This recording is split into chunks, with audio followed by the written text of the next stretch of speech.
Welcome to Transforming the Toddler Years, a Core 4 parenting podcast for conscious, cycle-breaking parents ready to turn toddler tantrums into teachable moments. Hi, I'm Cara Tyrrell, a lifetime lover of littles, mom to 2 grown and flown girls, and an early childhood educator. Through the show, I teach you my collaborative parenting methodology for nurturing your little human's mind, body, and spirit. Because how you connect and collaborate in the first 5 years is how you raise happy, healthy kids who grow into the best version of themselves and find true success in school and life. Welcome back, Toddler Tribe. Today we're talking about apologies. Sorries, right? Apologies. I've done episodes before where I've talked about why forcing children to say sorry is not a great strategy, and the identity building behind it and the shame and the blame behind it, and that true remorse, a true desire to interact with someone on that repair level comes from within. It cannot be forced authentically from without. And I was reminded of this again recently, and it felt like a moment that I wanted to bring it back to the show. So I was at church recently, and it was going a little long, and I didn't want to leave. I was really wanting to hear the end of the sermon, but I had to use the bathroom desperately. Yes, hello, pushing 50 over here. So I said to my kiddo, I was like, excuse me, I got to go to the bathroom.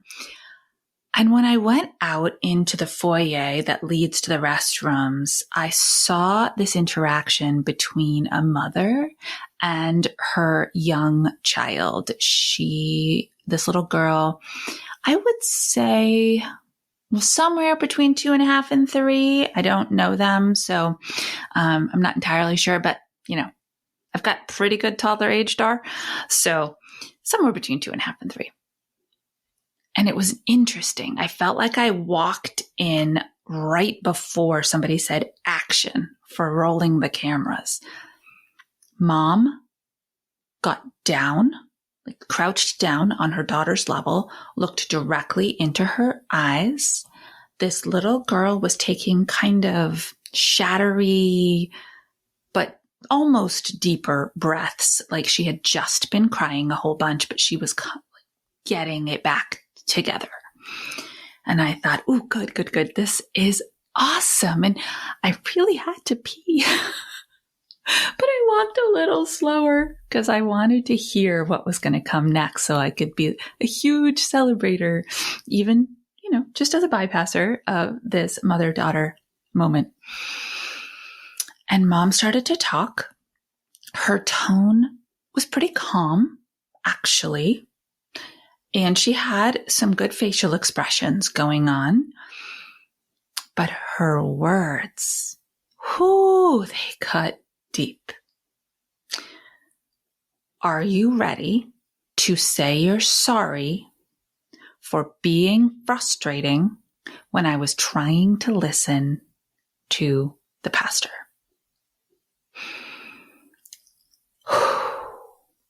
Okay. I had to take a deep breath. Many in that moment, actually. And then I hustled to get where I was headed. But I had to take one again just now. I don't know what this kiddo was doing or not doing. I do know that it was a special service that the kids did not get released for kids' church.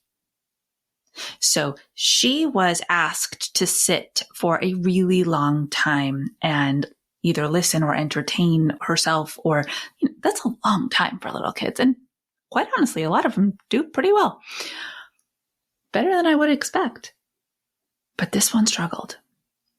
And I want you to hear those words again as I pull them apart. She said, "Are you ready to say you're sorry?" So let's start right there. Are you ready? Is a question. You know that questions stress kids out. Statements calm them down. Are you ready is a question. To say you're sorry and go, oh, hold on. She clearly wasn't ready to do anything. She was still taking those I must calm myself all the way back down kind of shattery breaths. She wasn't crying anymore, but she was getting herself back together. And when mom came down to her level, I'm sure that internally she was like, oh, good. Oh, good. We're about to have connection. She might give me a hug in this moment. I might be able to co-regulate with someone because I need that right now. And then the words, are you ready? She clearly wasn't. To say you're sorry. What am I sorry for? What do I need to apologize for? Here's the part that slayed me. For being frustrating. There is so much identity building and power in those 3 words. Not for being frustrated. Like, if this little girl had been told, I can tell that you're frustrated, that you have to sit and wait a really long time today. And I bet you're disappointed that there's no kids' church because it's really fun to play with your friends. Whoa. Changes the whole meaning of everything, doesn't it? 100%. Then she can own those feelings. Yeah, I am frustrated and I am disappointed. Instead, she was told she was frustrating. Oh boy. I am a frustrating person. I frustrate my mom. There's the identity statement that the child hears in their forming brain. And those statements become stories, and those stories become belief systems. Wow. And why? All of these mini phrases that we've broken down so far, what was the mom's frustration? Because it was about her. She wanted to listen to what the pastor was saying. Hey, me too. Me too. I get it. It was a good one. But our job is to hold space for kids' emotions by identifying them, empathizing with them. I get how you're feeling, even though I can't change the situation right now. So let's take it from that other angle. Let's collaborative parenting, use our magic on this conversation. Rewind. Mom squats down, looks at her in the eyes, starts to breathe with her. Accept long, deep breaths, where this little one will mimic it and calm down even faster. Opens her arms to bring her in for that physical connection. I can tell you are upset. I see you're frustrated, that you have to sit and listen for a long time. I know you're disappointed you can't go downstairs. It's so fun to play with friends. Sometimes pastor asks all the kids to stay in church. Most of the time, you get to go. Next week is a downstairs week. It is almost over. There are only 5 minutes left. Would you like to go back in and sit with me to finish? Or could we stay here because they're broadcasting the sermon on a TV out in the big room?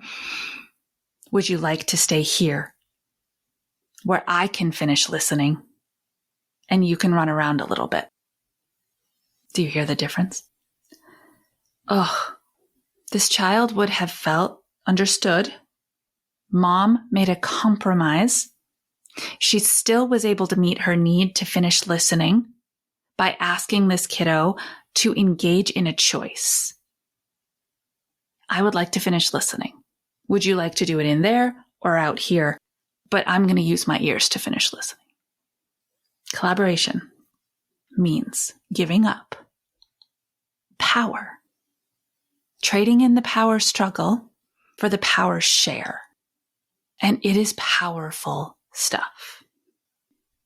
I'm really loving the 2025 version of this podcast, leaning into breaking down this intentional language usage and how it is interpreted by small bodies and small brains that do not have the regulation systems intact that you do.